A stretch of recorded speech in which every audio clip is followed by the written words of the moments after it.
നമ്മളിപ്പോൾ ഏകദേശം അകത്ത് കയറി എല്ലാവരും നോക്കിയിട്ടുണ്ടായിരുന്നു. ഫർദർ ബോഡി ഫുൾ ബോഡി ആയിട്ട് നമുക്കൊന്നും കിട്ടിയിട്ടില്ല. ബോഡി പാർട്സ് എന്തെങ്കിലും ഉണ്ടോ എന്ന് നോക്കിക്കൊണ്ട് ഇരിക്കുന്നുണ്ടായിരുന്നു. അപ്പോഴാണ് ഒരു ചെറിയൊരു ഒരു സ്പാർക്കും കൂടി ഉണ്ടായത്. അപ്പോൾ അതുകൊണ്ട് നമ്മളെല്ലാവരെയും ഇപ്പോൾ പുറത്തേക്ക് മാറ്റിയിരിക്കുകയാണ്.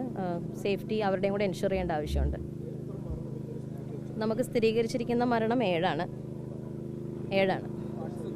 ബോഡി പാർട്സ് നമ്മൾ DNA സാമ്പിളിങ് കഴിഞ്ഞാൽ മാത്രമാണ് അത് എത്ര എണ്ണം എന്ന് പറയാൻ പറ്റുള്ളൂ. ഇപ്പോൾ 7 പേരുടെയാണ് നമ്മൾ മരണം സ്ഥിരീകരിച്ചിരിക്കുന്നത്.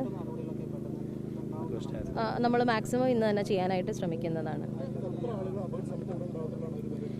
അതിൻ്റെ കറക്റ്റ് 30-നും 40-നും ഇടയ്ക്ക് ആളുകൾ എന്നുള്ളതാണ് നമുക്ക് കിട്ടിയിരിക്കുന്ന കണക്ക്. അല്ല, നമുക്കിവിടെ ഇപ്പോൾ ലൈറ്റ്സിൻ്റെ ആവശ്യമുണ്ട്. അവിടെ ആളുകൾ നിൽക്കുന്നുണ്ടായിരുന്നു. പക്ഷേ ഇപ്പോൾ അവരുടെ സേഫ്റ്റി നമ്മൾ മുൻനിർത്തിയാണ് അവരെല്ലാവരെയും നമ്മളിപ്പോൾ പുറത്തേക്ക് ഇറക്കിയിരിക്കുന്നത്. അവരെല്ലാം അകത്ത് തന്നെ ഉണ്ടായിരുന്നു. നിലവിൽ അവിടെ നിന്ന് പറഞ്ഞ ഡാറ്റ മാത്രമാണ് നമ്മുടെ കയ്യിലുള്ളൂ. അതിൻ്റെ അക്യുറസി നമുക്ക് ഒന്നുകൂടെ ചെക്ക് ചെയ്യാനുണ്ട്. കുറച്ച് പേർക്ക് പ്രോപ്പറായിട്ട് സംസാരിക്കാൻ കഴിയുന്നുണ്ടായിരുന്നില്ല മെഡിക്കൽ കോളേജിലെ റെസ്പോൺസിന് വേണ്ടിയിട്ട്. അതെ.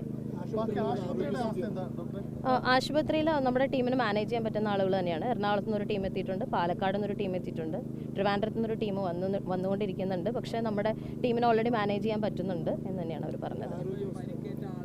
അതിലൊരു 5 പേര് സീരിയസ് ആണ്, ഒരാൾ വെന്റിലേറ്ററിലാണ്. ഡ്രോൺ പരിശോധന ഓൾറെഡി നടക്കുന്നുണ്ടായിരുന്നു. ഈ ബേൺ ഐസിയുലാണോ? അതെ. ലൈസൻസി ആയിട്ടുള്ള വ്യക്തി ഒരു സ്വകാര്യ ആശുപത്രിയിലാണെന്ന് പറയുന്നു. അദ്ദേഹത്തിന്റെ അവസ്ഥ എന്താണ്? അത് ഞാനൊന്ന് പരിശോധിച്ചിട്ട് പറയാം. അതിൻ്റെ കാറ്റഗറി തിരിച്ചിട്ടുള്ള കണക്ക് നമ്മൾ എടുത്തിട്ടില്ല.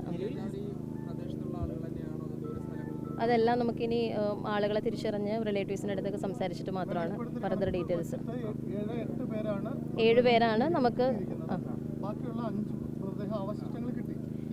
അത് എത്ര എണ്ണമാണെന്നുള്ളത് ഇപ്പം എനിക്ക് പറയാൻ പറ്റില്ല.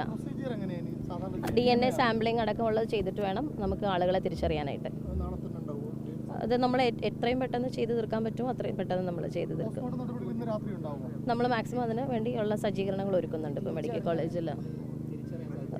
അതിൻ്റെ എണ്ണം നമുക്കിപ്പോൾ പറയാറായിട്ടില്ല. ഇല്ല.